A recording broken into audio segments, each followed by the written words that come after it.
நான் உங்களுக்கு 2 layers of business சொல்லி தர போகிறேன். முதல் லேயர் ஆஃப் பிஸ்னஸ்ன்றது ப்ராடக்ட் பேஸ் லேயர், இன்னும் service base layer. Product base லேயர்னா நீங்கள் ஒரு ப்ராடக்ட்டை டெவலப் பண்ணி அந்த ப்ராடக்ட்டை நீங்கள் ப்ரொவைட் பண்ணுவீங்க கிளைண்ட்ஸுக்காக இருக்கட்டும், பெரிய பெரிய பிஸ்னஸ் கம்பெனிஸாக இருக்கட்டும், லைக் சாஃப்ட்வேராக இருக்கலாம், இல்லை டூல்ஸாக இருக்கலாம், இந்த மாதிரி நீங்கள் பண்ணலாம். ஸோ சர்வீஸ் பேஸ்ன்றது நீங்கள் ஒரு ஸ்கில் செட் லேர்ன் பண்ணிப்பீங்க, அந்த ஸ்கில் செட்டை நீங்கள் சர்வீஸாக ப்ரொவைட் பண்ணலாம். இது ஒரு பெஸ்ட்டான ஐடியாவாக இருக்கும். ஸோ நான் இப்போ பண்ணிட்டு இருக்குது சர்வீஸ் பேஸ் பிஸ்னஸ். ஸோ நான் ஒரு ஸ்கில் செட் லேர்ன் பண்ணேன், விச் இஸ் நத்திங் பட் என்னோட ஸ்கில் செட்ன்றது வெப்சைட் டெவலப்மெண்ட், லைக் நோ கோடில் வெப்சைட் டெவலப் பண்ணுறது. இதை யூஸ் பண்ணி நான் கிளைண்ட்ஸ் கூட ஒர்க் பண்ணிட்டு Tamil Nadu, Kerala, Bangalore and US, UK கிளைண்ட்ஸோட ஒர்க் பண்ணிட்டு இருக்கேன் என்னோட வீட்டில் இருந்து. So I run my own company. So அந்த கம்பெனியில் இன்டர்ன்ஷிப் பர்சஸும் இருக்காங்க. ஸோ நான் என்ன சொல்ல வரேன் இதை வச்சு பார்த்தீங்கன்னா, இந்த 2 லேயர் ஆஃப் பிஸ்னஸ் ரொம்ப அதிகமாக டைம் ஆகும். ஏற்கனவே ஒரு ஒர்க் அவுட் ஆகிற மாடலை எடுத்து தான் நான் பண்ணிட்டு இருக்கேன், which is nothing but freelancing தான் பண்ணிட்டு இருக்கேன். ஃப்ரீலான்சிங்கிறது ஆல்ரெடி ஒர்க் அவுட் ஆகிற ஒரு மாடல்.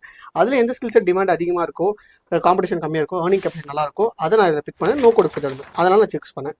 ஸோ நீங்கள் என்ன பேஸ் வெப்சைட், லைக் வெப்சைட் சொல்லுறேன், லைக் ப்ராடக்ட் பேஸ் பண்ண போறீங்களா இல்லை சர்வீஸ் பேஸ் பண்ண போறீங்களான்னு டிசைட் பண்ணிக்கோங்க. ஸோ அஸ் அ பிகினராக இருக்குதுன்னா சர்வீஸ் பேஸ் பெட்டர். ஃப்ரீலான்சிங் என்ன ஸ்கில்ஸ் வேணால் படிக்கலாம், இதுதான் படிக்கணும் அவசியம் இல்லை, என்ன வேணால் படிக்கலாம், இது ஒன்று. அடுத்தது ப்ராடக்ட் பேஸ்ன்னு போறீங்கன்னா சர்வீஸ் பேஸ் பண்ணலாம், இல்லை ப்ராடக்ட் பேஸ் தான் வேணும்னா R&D நல்லா பண்ணி அதுக்கப்புறம் ஒரு ப்ராடக்ட் பில்ட் பண்ணி அதை ட்ரையல் நேர் பண்ணி ரிசல்ட் கொண்டு வாங்க, நல்லாவே ரிசல்ட்ஸ் கிடைக்கும்.